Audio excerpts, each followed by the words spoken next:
Vasiliya Blazhennovo Khram Basilius Cathedral is a landmark of the great Russian metropolis of Moscow. It's the cathedral in which the Holy Wassilij was buried.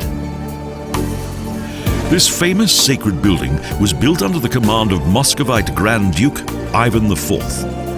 His nickname was Ivan the Terrible, and he was the first Russian Tsar.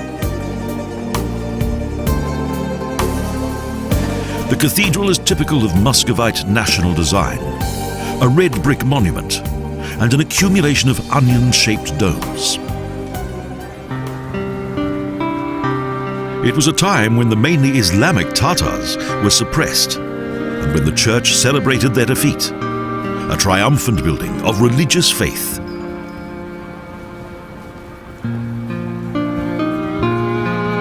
Tsar Ivan was so impressed by the building that he had its architect blinded in order that he would never be able to recreate anything as magnificent. Today a monument stands in front of the cathedral. It depicts Minin, the oldest citizen of Novgorod, and Sovereign Bozarsky, who controlled the light infantry. In 1612 they forced the Poles to withdraw from Moscow and consequently brought an end to a period of much disharmony. Remarkable history that took place in a large square, Red Square. Here stands the Kremlin, located beyond a red wall and various towers that date back to the 15th century, Russia's center of power. The Muscovite Kremlin, the seat of both Tsars and bishops.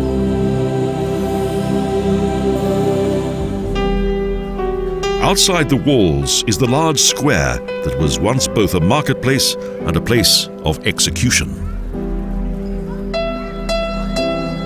Here the death penalty was pronounced and immediately carried out. From here, barkers read out the edicts of the Tsars and bishops. Wars were declared and peace announced.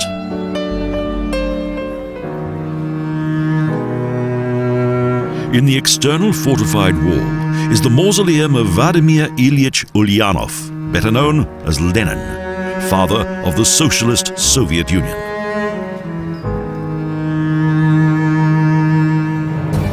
Moscow's Red Square is probably the most famous square in the world, but the name red doesn't refer to blood. In Russian, it means beautiful.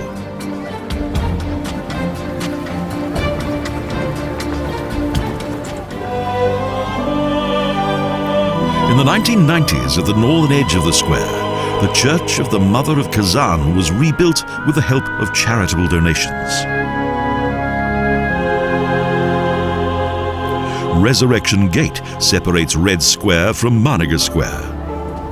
2 passages lead through a twin tower. And in front, a zero marks each destination from Moscow. As in former times, the local people loved to walk in their square. Outside the History Museum, Marshal Zhukov stands guard on a horse. And above the walls of the Kremlin is a tower and the arsenal. Along the outer Kremlin wall is a special cemetery. Here lie the remains of the former leaders of communism. On the outer side of the Kremlin wall is the middle arsenal tower.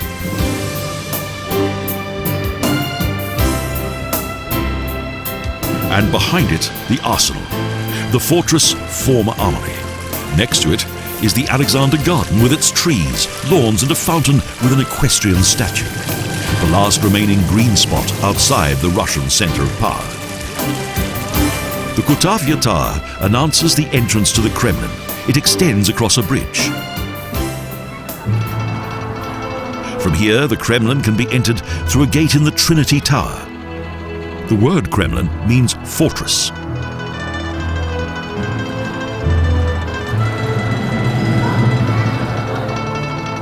It is situated on a 40-meter high hill above the Moskva River, and beyond the protective wall are palaces, towers, squares and churches. Above this city is the Kremlin, and above the Kremlin, only God. The first fortress was built here in 1156, later followed the Tsars. From 1917, the Red Tsars ruled from the Kremlin, as indicated by more recent buildings.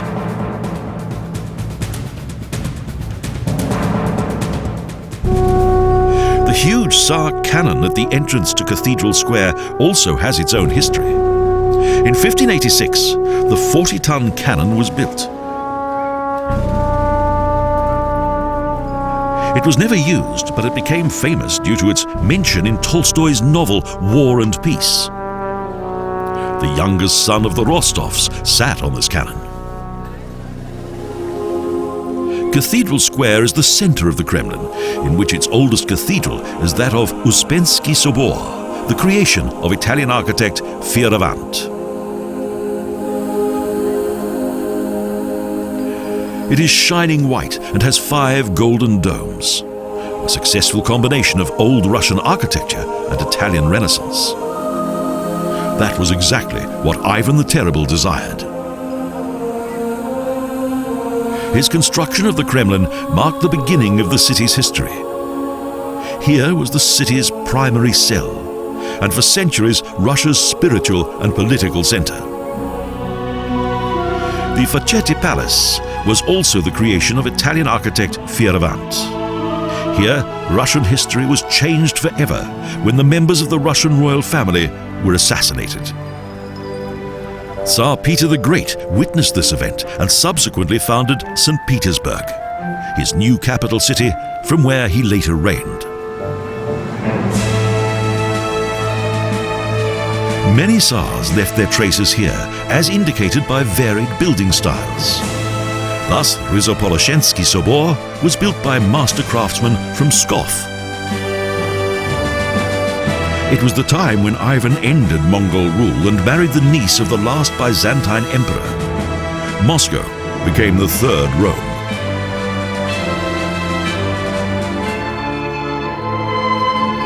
Now it had to take on a more noble appearance. The fortress of wood was transformed and palaces were built, as well as cathedrals such as Arkhangelsky Sobor. The 81-meter-high Ivan Veliki Bell Tower was also part of it, but stood only 3 stories high.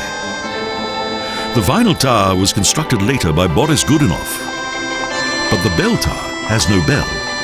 It cracked while cooling down. Thus, the heaviest bell in the world lay neglected for 100 years, until in 1836 it was placed on a pedestal where it stands to this day.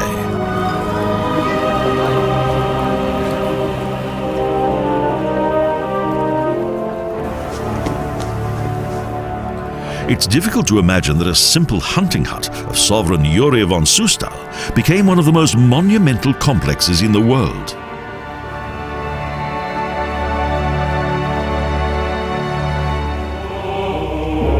Worldly buildings that have influenced history, squeezed in between up to 5-meter thick fortified walls. A city within a city.